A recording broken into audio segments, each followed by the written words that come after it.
Zvakaoma veduwe muri yeZimbabwe yamakateerera kudai so ndiyo nyaya version yacho patatoya nenyaya iko zvinezvi kuti tikuzivisei zvinhu zviri kutaurika zviri kuitika zvinhu zvakabata mastreets ese iko zvino. Nhasi tiri kusangana nenyaya iri kubudiswa neuyo mukomana propaganda machine anogadzira manyepo kubato reZANU-PF but ari zvakare permanent secretary of information uyo anoitwa Niki wekwamangwana ari kubuda ari kutaura kuti zvoni Zimbabwe has clocked a full year since adopting of the ZiG currency which has achieved commendable stability evident by low inflation and exchange rate predictability ushered by prudent monetary policy management and other supportive government measures. No mashoko ari kubuda ari kutaurwa panapa veduweka ndozviziva kuti vanhu veZimbabwe vane kurwadziwa kwakanyanya ende vane zvizhinji zvavanotanga kufunga kana vachinge vanzwa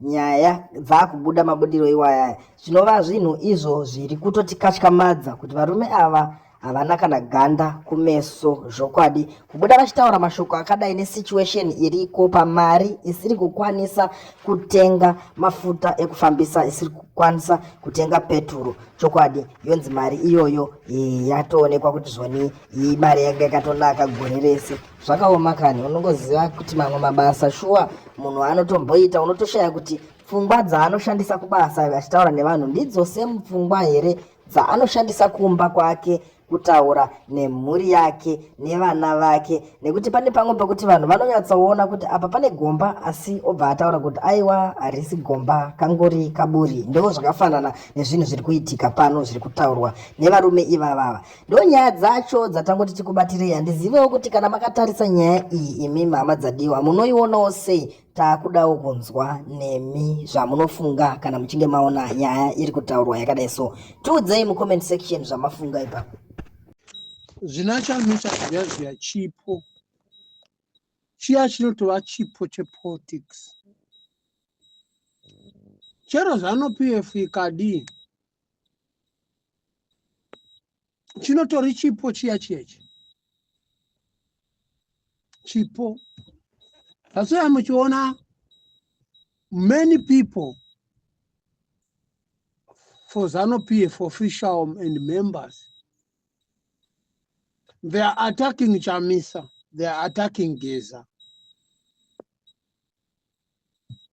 And vakaona kuti munhu yane point yezvinhu zvatiri kuita ende vari kuzviona zvatiri kuita ende worry watiri kuita vari kuona.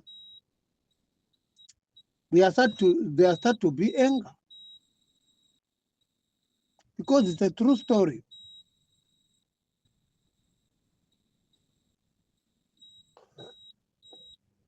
Muzviri munachamisa zviya ma-citizens kana kuti imi veZANU-PF zvinobviswa namari.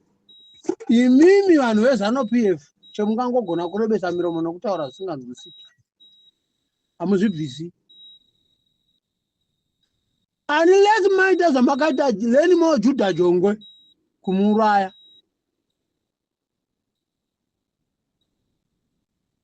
It was one of the revolution for the opposition. Lenimo Juda Jongwe. You put the attracting or tracking to Lenimo Juda Jongwe kuta adanane nomukadzi uya pa university because Lenimo Jongwe akatangira pa Zimbabwe University.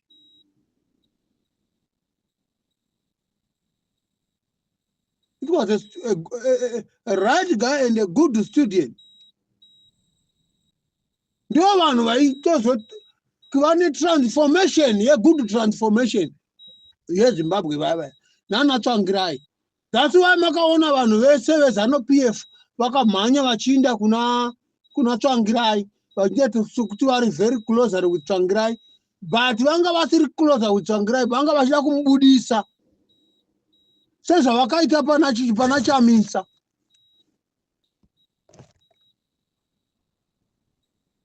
Chamisa dai anga akateverera zvokuda kudya chikafu cheZANU-PF kene tisina Chamisa makamupoisena makafa imi.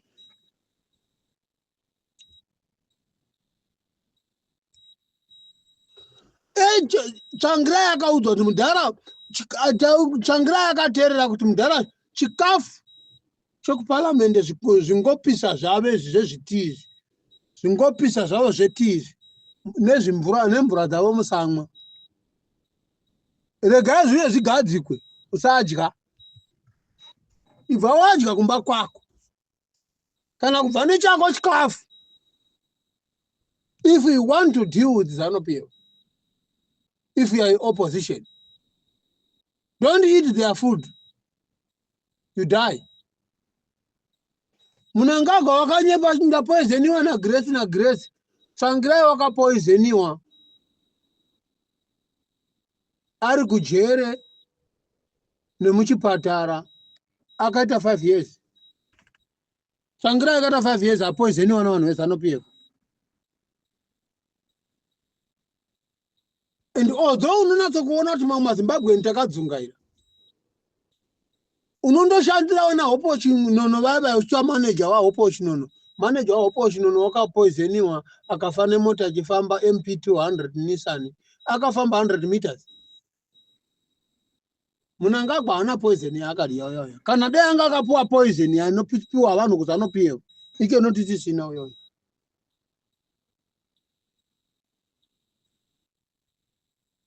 Iye ndiye aitopa vanhu poison. Ike nezvoda kunyepedzera kudzungaira kuti kupenga nhema kuitira kuti asaenda kujere.